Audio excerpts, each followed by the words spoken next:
Hey guys, hope you're all well. I'm out and about again while the sun's shining. We've still got a bit of summer left, so I've stopped here.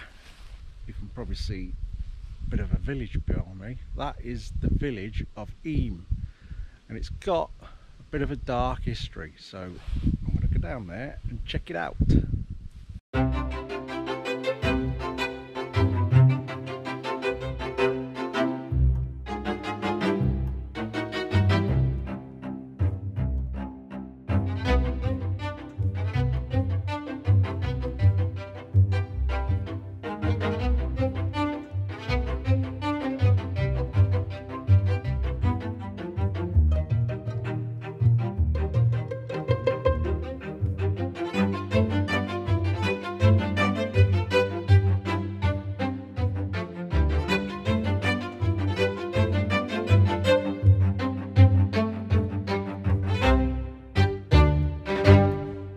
So I'm in the church in Eyam, apparently dating from the 13th century, so quite old, although they think there was perhaps a church here before that from the font that's in the church. I don't know much about it, but this part of the cemetery is actually it's quite sad really. It's a bit overgrown and a bit worse for wear, to be honest. But there's some seriously old gravestones in here. I can't even read most of them. It's quite a place. I mean, the front of the church is kept really nice, but this is behind, and yeah, it's a bit overgrown. I'm going to get out of the sun a minute. So yeah, this place has got a bit of a dark history. 1665, the Great Plague of London. Can't see much great about it. That was just killing thousands of people. Sound familiar? Yeah. But yeah, what's London from here? About 160 miles, I guess. 160, 170 miles. So Eyam, in 1665, the tailor in the village received a bundle of cloth. The cloth was a bit damp, so he opened it all up and hung it up by the fireplace to dry, not realising it was full of fleas.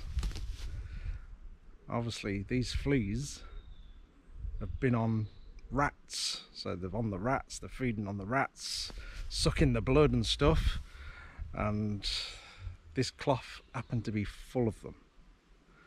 And as soon as this guy has unravelled this cloth to dry it out, he's unleashed all these serial killers that have gone through the village and devastated the place.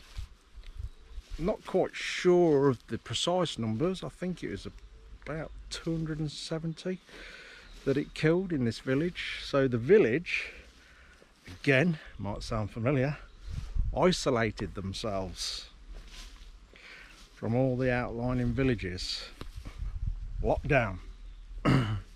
And I'll go up to a well after this and you'll see that was a bit of a drop-off point for villages around the area that are dropping off food and goods, I guess, to help with the people who have put themselves into lockdown. So yeah, by doing that, I guess they saved a lot of people. Like I say, it sounds familiar. But I'm going to try and go in the church in a moment. I say, all this is a bit overgrown. It's a bit better kept around the front.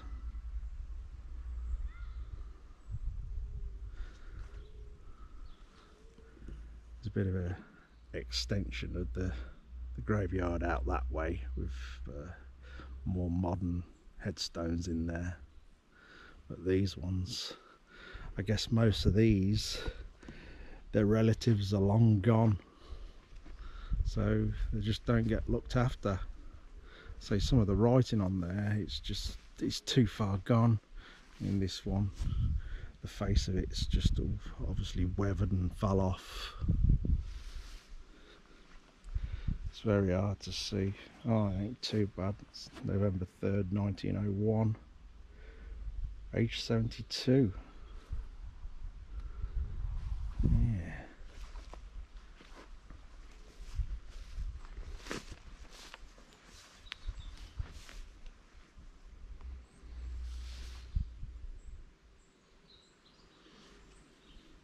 Typical sort of graveyard you'd see in probably a horror movie.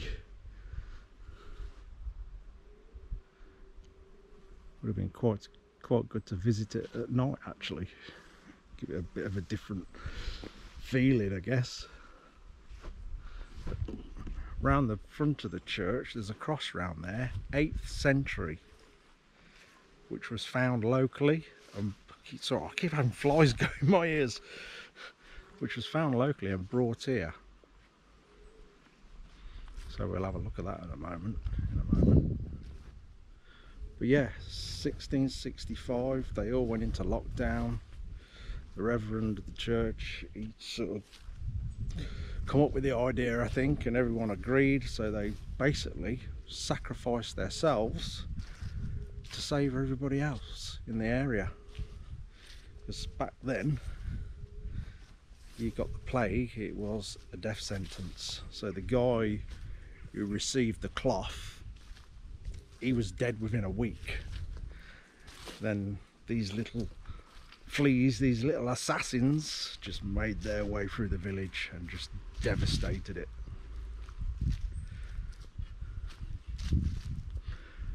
So yeah, these viruses are not a new thing. Back then, far worse, because there really was no cure or anything.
Harry Bagshaw. I guess he played cricket.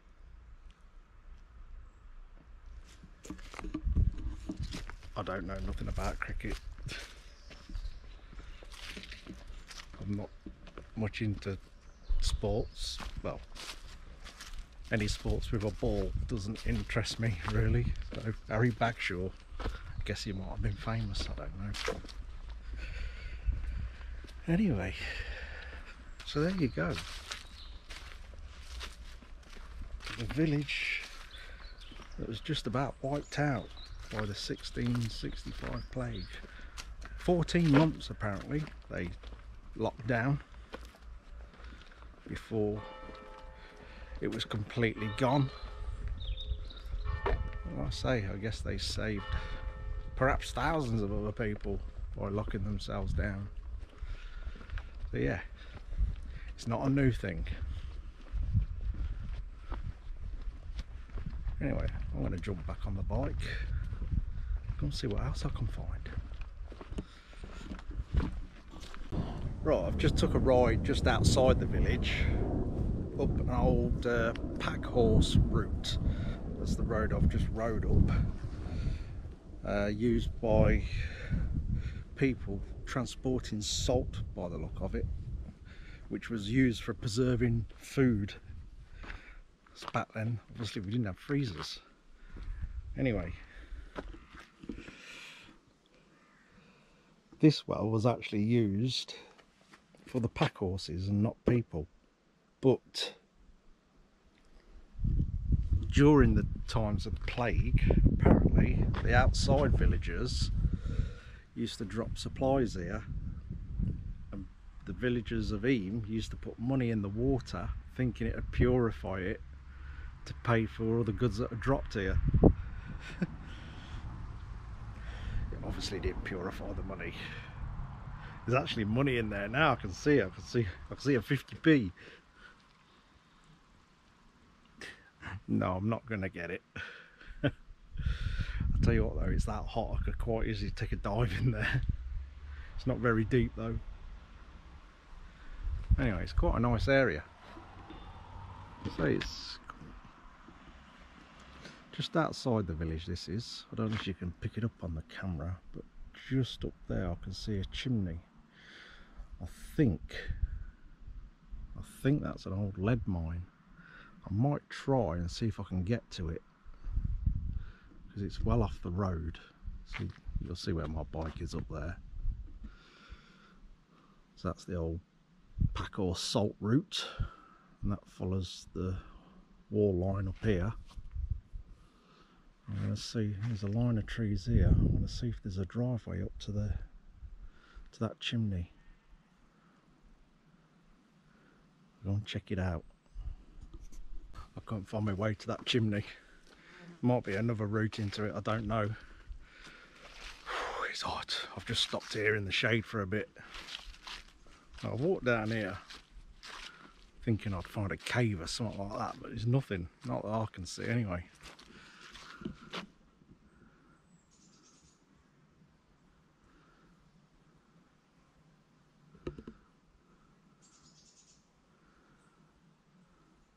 As you can see there, all the tree roots all coming out the bank, where the banks collapse and expose the roots.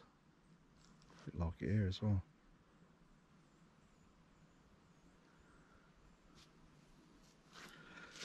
Yeah.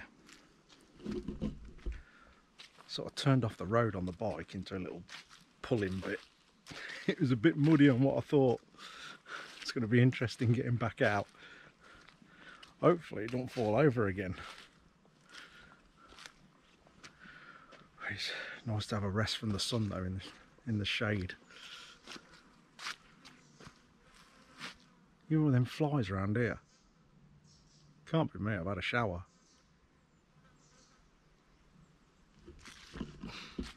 Yeah, I've pulled off here and yeah, it was a bit muddy.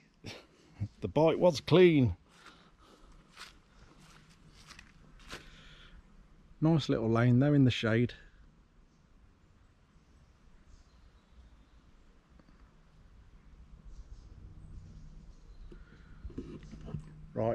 going to move on, see where I end up next.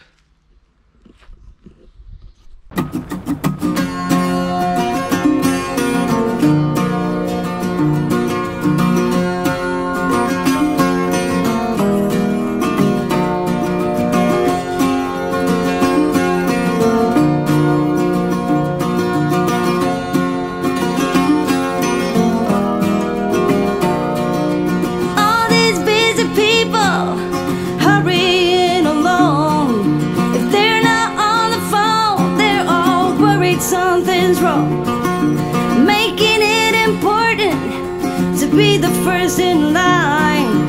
So when the cookie crumbles, the best piece they will find, all hidden in plain sight. And we are racing to red lights.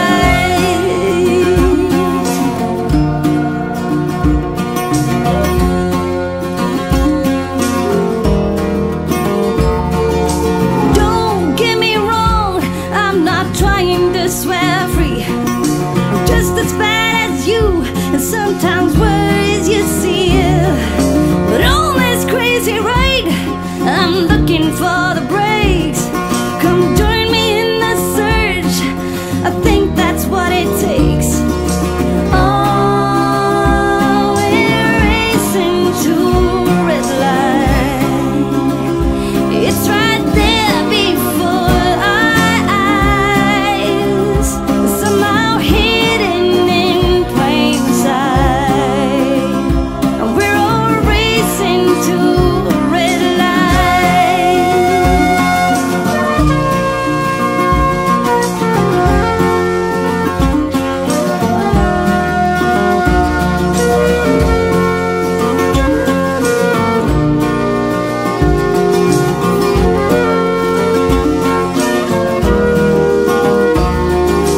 Oh, we're racing to a red light, and it's right there before our eyes, somehow hidden in plain sight. We're all racing to a red light, racing to a red light, to a red light. We're all racing to a red light.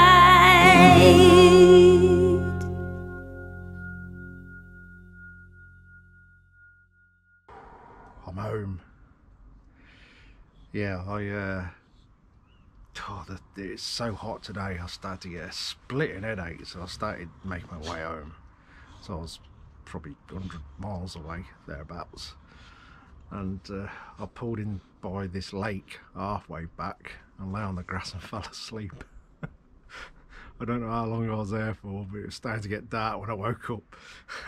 So I jumped on the bike and made my way back home. But yeah, I've had a good day. It was quite interesting actually, with the church and everything. So in the meantime, it's back on with jobs in the shed, and who knows where I'll end up next. Cheers for watching, guys.